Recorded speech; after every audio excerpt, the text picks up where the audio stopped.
All right, so it's January the 3rd now. Yesterday, these markets were open for a day, right? The American markets, right? And it's 2026. This means NISA, the Nippon Individual Savings Account, where you get all your earnings, your capital gains are all tax-free. 2.4 million yen allotment up for each year. And that means time to like reshuffle and think about some new investments. Still hanging in with Nvidia as the primary main. This company is just fucking undefeatable, and everything they've shown, even for the last year, their Nemotron 3 systems, and they got these AI compute little boxes. I mean, the only thing that downs Nvidia is that somehow humanity just has this radical shift towards the attitudes toward it, which I don't see happening. I know people want to see it fail. When you don't have money into it, you just double down, triple down in the opposite thesis, because that's the only way you can justify your current position now. But I've learned from experience that is very much of a loser's mentality. You join the game even midway. The thing is, look, think of it this way: if it's gonna crash, people who have those positions would be selling. You know what I mean? Whenever they think, oh my God, the gains have already been realized, I got nothing left to play. If this is true, then why do other people still hold on to it? Think about it. You're basically making a no commitment bet that it'll fall in next month drastically. So why isn't smart money following your hypothesis? It could be because you are the dumb one in the game. Right? If people are exiting their positions rapidly, yeah, okay, but then the price falls and your hypothesis has already become true, right? So anyway, that's just a general sentiment. I mean, again, you have people like Michael Burry in The Big Short, and I was also very enamored by his. But look, what the film doesn't show you is all the failed attempts he's made at predicting the crash, and it didn't happen. But those don't get reported. So the one time he gets it right gets reported. It's an outsized but again, if you keep taking moonshots, you'll hit them once in a while. And if the narrative is that we ignore all of your misses and just focus on the one hit, you'll look pretty damn good. You know what I mean? You take any highlight reel of an NBA game, and you get Kyrie Irving or Steph Curry drowning point after point. What you don't see are all their misses, and they're more than half usually. So they don't look as good, right? So optics, okay? Have to manage optics very carefully. I've learned this the hard way sometimes, okay? What you see and the impression it leaves upon you, while it is a good indicator of something, is not everything. No. So I bring it now to the two interesting ones I'm considering. Well, SLS, I'm pretty sure I want to do it just for fun. SLS Life Sciences, I have zero background in biotech or oncology or whatever the hell they call it. But it's really appealing for a few reasons. First of all, I don't know how it got on my radar, but this company for 14 years, I think, is some reverse merger shit. But they've been pursuing a drug that could treat leukemia remission. So guy gets cancer, leukemia once, recovers, but then the probability of relapse, they'll get the leukemia back is something. And if that happens, you're pretty much screwed the next time. And so the idea was that, okay, people who have this, who are celebrating, okay, they got out of leukemia, but there's a fear it'll come back. And if it does come back, you're finished. Well, now this drug is going to treat that. You take this drug, and the idea is it will prevent the leukemia from coming back. That sounds like something anyone would pay for, want to have.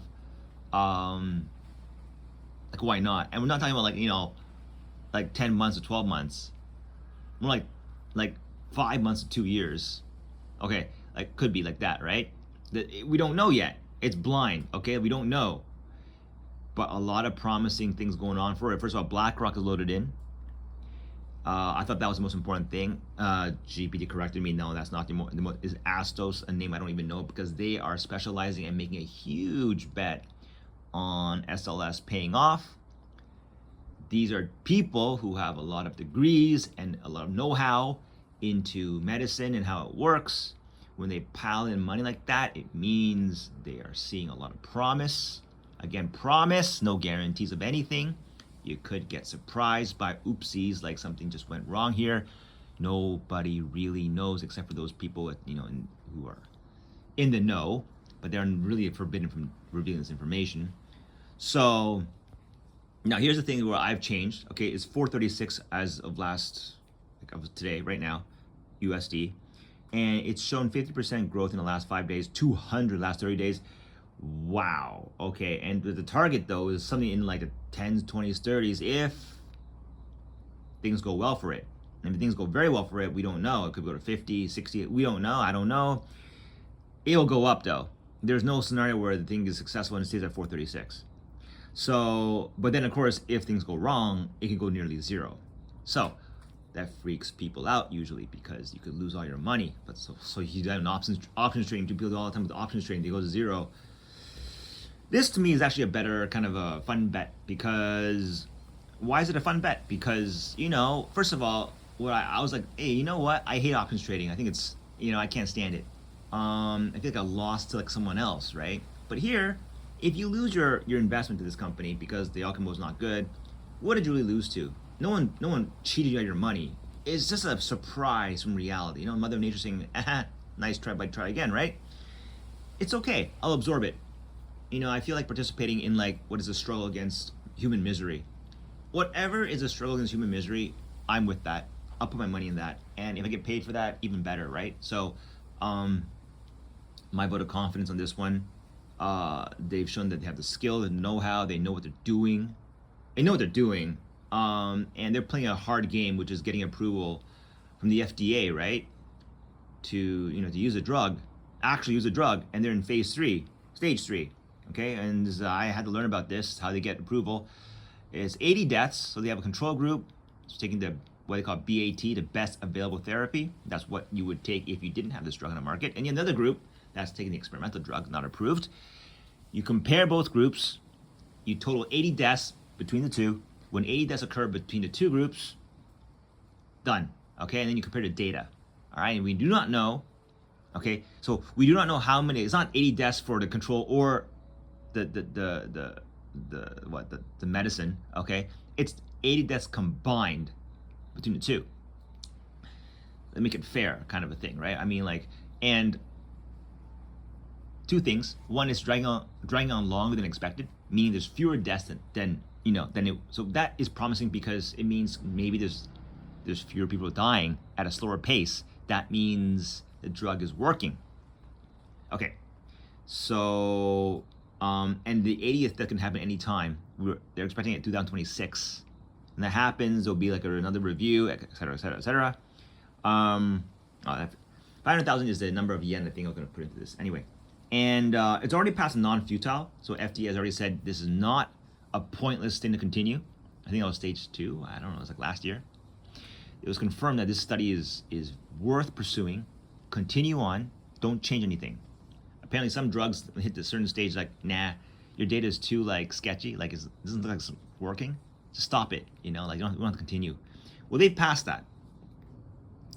And so the overall take on this one is that it's high risk because it's very binary, meaning that either they get the approval or they don't. I mean, there's not really there's a middle ground there. We're like, yeah, with caveats, right? But I mean, any kind of positive sign, we're like, okay, this is promising. This drug is promising. There will be some upside, right? Now, if it's very promising, it got a huge upside. And the downside is something really fucked up bad. And the company is way into debt. It's just spent all its money. It's like burning all its gas to get this outcome. Then you lose everything, probably. But it's going to drop 70, 80, 90%. I mean, what the hell? Whatever's left over to the company, right? But it's fun though, right? Because it could. They call them baggers. You add a zero to it. You add a decimal, a whole 10 times multiple. Possible, right? It's possible, I would think. So SLS, I think I'll buy that. Not on NISA, but on a taxable account because that's what NISA is you hold it for 10 years, right? Okay, next one. Vertiv. This is yesterday. Between Vertiv and Modine, these are the people who are in the AI adjacent stuff. They're not really the direct, not the direct AI itself, but more on the things that people need if AI keeps growing, and they are ones handling the power and cooling for AI data centers. Vertiv is the top dog. One thing that got me more into Vertiv is that they're treating their new hires like shit. I read about this on Reddit. Like, oh, this company, I don't want to. The arrogance of these. Look, arrogance is good. Arrogance means, look, one thing I've learned in life is never trust a nice person. Honestly, why? They're nice because they need approval. Why? Because they need it. They you know, when everyone's groveling at your feet, are you still gonna be nice to people? Really? I mean, you don't have to be rude, but you probably stop being nice. And then if the guy is like useless to you, just like stop wasting my fucking time. Okay? People are like, but my child has an illness. You gotta let me get an exception, and they don't give you the exception. That's not rude. That's not being very nice either. But to me, that's a sign of strength, integrity. Okay? Although people can cry over this shit, I don't give a shit. You know, it's what I've learned also is that integrity of the system is you cannot compromise it, even if it means being nice or not nice. The integrity is what matters. And Vertiv, they're making the power stuff. I don't know. It's already like been hyped up a little bit. I'll put a little bit of money into this just because whatever. It's more fun to have my portfolio. Don't think it's that overhyped compared to like let's say Tesla or Google or even Nvidia. I have to admit is like a bit high on the premium for having it. But Nvidia is the one I had the most confidence. It just cannot fail. Just cannot fail. And Google probably the second biggest one that cannot fail. But there's a bit of a play maybe on Vertiv. I'll look into it. If the price goes back down even further, I don't know, look at it, you know? Something there maybe. And that's it. I mean, Modine also was there in the play, but I don't know about Modine. It's a bit too fringe for me. Who knows? Vertiv and SLS Life and Services are two new plays I'm looking at this year. Otherwise, I'm going to stack more into NVIDIA, NISA especially. I just don't see how they go down. And yeah. And if they go down, I'll admit it. I lost on Metaplanet, but I won on everything else. And SK Hynix last year was my biggest winner. It got 50+% in the span of 3 months. Not the best thing in the market, yeah, but it's pretty damn good. And it was pretty safe anyway. And they're not going to go to zero, these guys, right? They have a lot of capital and shit. So anyway, that's it for now. VRT and SLS.